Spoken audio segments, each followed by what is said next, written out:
What's up, Raccoons? Mr. Curtis here. Congratulations, you made it to the ACT day. It's a big day, and you've been preparing for this day for some time. Maybe you've taken some ACT prep classes. Maybe you participated in the ACT prep opportunities during Pride. Maybe you've been going to school every single day and preparing for the last 11 years for this exam. Regardless, today is an awesome opportunity for you to think about what you might want to do next and to showcase to the world all the hard work you've been doing in your classes. It's more than a test score. It's an opportunity for you to showcase what you're able to do in math, science, reading, English, all of it, writing. You are going to do amazing. But take a minute and just prepare yourself. You may be stressed, and that's okay. Before we take high-stakes tests, it can be a little bit stressful. You may be excited because you've been preparing for this for some time and you're eager to see where you stand. Regardless, be confident. You're grounded, committed, accountable Raccoons. Your teachers, yourself, your families have been working hard for this moment, and now it's your time. After today's exam, take some time to relax. We'll be back at it tomorrow, and we will talk about in a few weeks, once you get your exam scores back, what are next steps we can take as we start to think about graduation, which is just over a year away. Good luck, Raccoons. I am so proud of you. You're going to do amazing. Hey, good morning, Raccoons, and welcome to your ACT test day. I'm Mrs. Anders, and I'm organizing this test day for you. Just wanted to wish all of you good luck. Do your best, be your best, and that's all that matters. So this test can save you a lot of time and money, so put forth your best effort. We believe in you. Let me walk you through our schedule for the day. At about 7:45, you will start your English test, followed by math. Then you will take a 15-minute break in the field house lobby or the main cafeteria 150. Where you can have a nut-free snack and a drink. Snack carts will be available. You can also use the restroom at this time. If you're testing at East Campus, you can take a break and you can also have a nut-free snack in the East Campus Cafe. Following the break, you will complete your reading and your science tests. You then get a 5-minute stretch break in your room. The last test is writing, which will wrap up at approximately 12:30. You are then free to go home or eat or socialize or study in Cafeteria 150. If you have been approved by ACT for accommodations, test times may be longer and you may stay later than 12:30. Please follow your proctor's instructions. In order to create the best and most fair test experience for everyone, let me remind you about some ACT behavioral expectations. Cell phones and watches. Make sure those phones, those smartwatches, those earbuds, headphones, or any other electronics are turned completely off and they're in a backpack or your locker or they're outside the testing room until the test is over for the whole day. There is no access to electronics during testing or during the breaks. Standard watches are removed and placed face up on the desk. Please put those away during the breaks. As far as the testing room, just do your best, be your best, listen and follow your proctor's instructions. Make sure you're on time and stay in your seat until you are dismissed.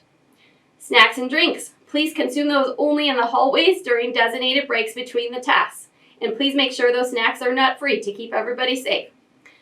As far as hallways and bathrooms, please leave your space better than when you found it. Get permission from your proctor to use the bathroom. There's only one student allowed out at a time. Use the restroom before or after your test, because remember, no extra time is given. Quiet in the halls. Please be respectful of others that are still testing around you. Take your designated break time in the gym lobby or 150, or if you're at East Campus, it'll be the East Campus Cafe. Let's see, as far as materials to bring, you can bring a calculator that's permitted by the ACT on your math exam. You are responsible for knowing whether your calculator is one that is permitted. You can only use your calculator on the math exam. You should also have some sharpened number 2 pencils. Those should have some erasers. And they should not be mechanical pencils. Please ask your proctor if you need one. You should also have your student ID card. Remember, we don't accept any copies or electronic versions. And last but not least, test security. Keep test questions and answers to yourself. Do your own work. Keep your eyes on your own test.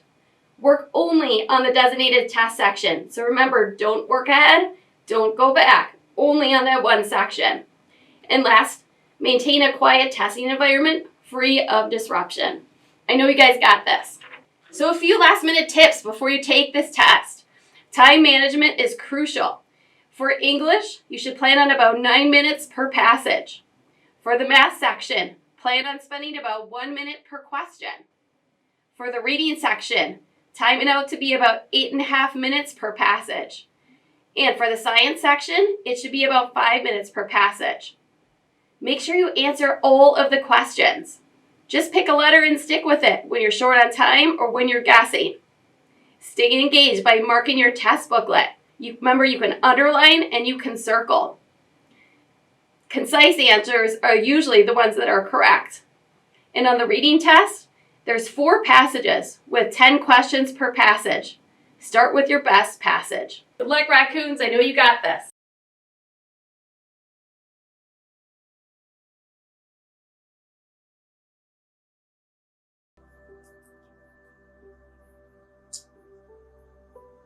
So just taking a moment to check in with the body. That is, making sure that the shoulders are relaxed, that the arms and hands have a place to rest comfortably. And taking in a nice gentle inhalation and letting it go with a sigh. Once again, taking in a slightly deeper but gentle inhalation through the nostrils and again letting it go through the mouth. Perhaps already beginning to feel a sense of softness in the body. So we'll move our attention into the body to release trapped energy and move deeper into total relaxation. Starting with the lower half of the body, in a moment, I'm going to ask you to take in an inhalation, and I want you to create some deliberate stiffness and stretching in the parts of the body that I mentioned. So again, inhaling and deliberately tightening the feet, the legs, the knees, the thighs, the buttocks, the tummy, whole lower half of the body. Hold, tighten, tighten. And now let go. And on the next exhalation, letting go even more. And observe the flood of energy in the legs.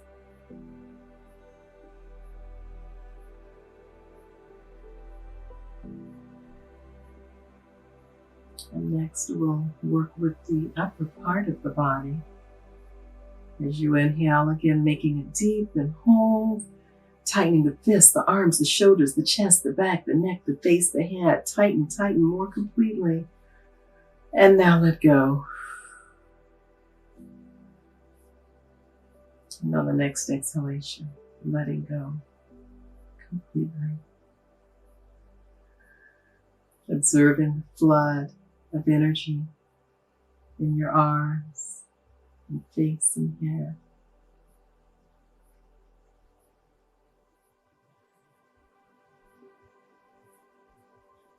And this time, we'll work with the entire body. Taking a longer but softer inhalation if you can. And as you hold, tightening the feet, the legs, the knees, the thighs, the buttocks, tummy, chest, back, shoulders, hands, arms, face, neck, head, whole body, tighten as long as you can, and then let go.